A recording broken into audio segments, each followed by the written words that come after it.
Alors aujourd'hui, on va s'attaquer à l'une des interactions les plus fondamentales en chimie, la rencontre à la fois puissante et élégante entre les acides forts et les bases fortes.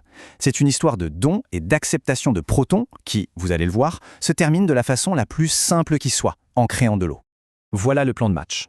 On va commencer par définir nos deux protagonistes. Ensuite, on verra ce qui se passe quand ils se rencontrent. Puis, on explorera comment leur réaction est utilisée dans une technique de labo super importante, le titrage. Et on finira par un petit récapitulatif pour que tout soit bien clair.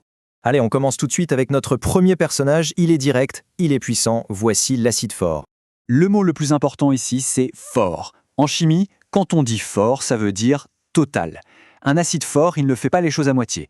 Quand on le met dans l'eau, il se dissocie à 100%. Ça veut dire que chaque molécule va se séparer en ions. Et attention, il n'y a pas de retour en arrière possible. Prenons un exemple que tout le monde connaît, l'acide chlorhydrique, ou HCl. Dès qu'on le met dans l'eau, chaque molécule de HCl va donner son proton à une molécule d'eau. Et le résultat, on se retrouve avec des ions hydronium, les fameux H3O+, responsables de l'acidité, et les ions chlorure, Cl-.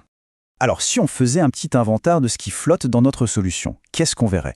Eh bien, des ions hydronium et des ions chlorure, partout.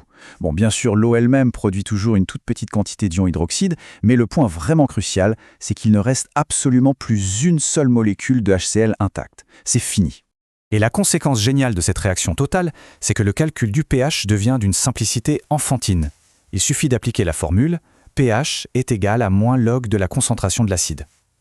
Cette fonction logarithmique, elle est super pratique pour transformer des concentrations qui varient énormément en une échelle beaucoup plus simple à utiliser, qui va de 0 à 14. Bon, on a vu l'acide fort, passons maintenant à son opposé, son reflet parfait, la base forte. Vous allez voir, la définition c'est quasiment un miroir de celle de l'acide fort. Une base forte, elle aussi, se dissocie complètement dans l'eau. C'est une réaction totale, mais au lieu de libérer des H3O+, elle va libérer des ions hydroxydes, les OH-, qui sont, eux, la signature de la basicité.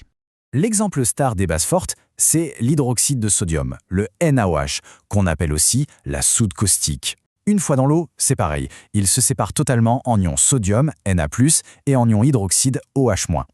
Et là encore, l'inventaire est très clair. Dans la solution, on a principalement des ions sodium et des ions hydroxyde. C'est cette abondance d'ions OH- qui rend la solution basique. Et bien sûr, il ne reste plus aucune trace de la molécule de NaOH de départ. Pour le pH, la formule est tout aussi directe, mais elle est liée à une propriété fondamentale de l'eau. À 25 degrés, le lien entre acidité et basicité est gouverné par le chiffre 14. Du coup, pour une base forte, le pH est égal à 14 plus le logarithme de la concentration de la base. Bon. Maintenant qu'on a bien défini nos deux personnages, que se passe-t-il quand on les met ensemble dans le même bécher? C'est là que la magie de la chimie opère vraiment. C'est très simple. L'ion hydronium de l'acide rencontre l'ion hydroxyde de la base. Et le résultat est d'une simplicité magnifique. Ils se neutralisent l'un l'autre pour former deux molécules d'eau. Rien de plus, rien de moins. C'est la réaction de neutralisation. Cette réaction, elle est totale, elle est rapide et elle est exothermique, c'est-à-dire qu'elle produit de la chaleur. On peut même sentir le récipient chauffer. Et si les quantités d'acide et de base sont parfaitement équilibrées, on obtient une solution neutre avec un pH de 7 piles. C'est justement la recherche de cet équilibre parfait qui est au cœur d'une technique de labo très puissante. Cette réaction de neutralisation, ce n'est pas juste une jolie équation. C'est le fondement d'une méthode de mesure hyper précise et super utile en chimie, le titrage acido-basique. Voilà à quoi ça ressemble en vrai. En haut, on a ce qu'on appelle une burette graduée, qui est remplie d'une solution dont on connaît la concentration, par exemple de la soude. En bas, dans le bécher, on a notre solution mystère, celle dont on veut connaître la concentration. Et le pH-mètre, lui, nous permet de suivre l'évolution du pH en temps réel. Donc le but du jeu, c'est d'utiliser une solution dont on connaît la concentration pour en mesurer une autre. On ajoute la solution de la burette, goutte après goutte, jusqu'à ce que tout l'acide soit neutralisé. La grande question, c'est comment savoir quand on a atteint ce point précis? La réponse, elle est juste là, sur cette courbe. Au début, le pH grimpe tout doucement. Et puis, d'un coup, autour d'un point bien précis, on observe ce qu'on appelle un saut de pH. C'est une variation super brutale, presque verticale. C'est le signal, c'est le moment clé de l'expérience, celui qui nous dit que la neutralisation est complète. Et cette courbe nous amène directement à la clé du titrage.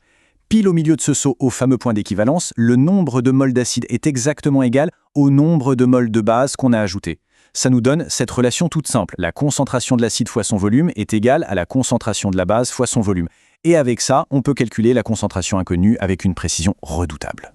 Allez, pour finir, on récapitule tout ça en mettant nos deux protagonistes face à face.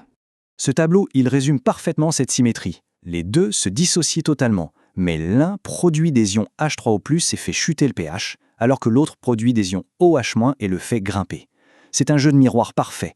Même leur réaction à la dilution est inversée. Si on dilue un acide, son pH augmente pour se rapprocher de 7. Et si on dilue une base, son pH diminue, lui aussi, pour se rapprocher de 7. Voilà, on a exploré le monde des réactions totales, des certitudes, du tout ou rien. Mais toute la chimie n'est pas si simple. Que se passe-t-il quand les acides et les bases ne se dissocient que partiellement? Eh bien, c'est là qu'une toute nouvelle histoire commence, une histoire bien plus nuancée, celle des équilibres chimiques.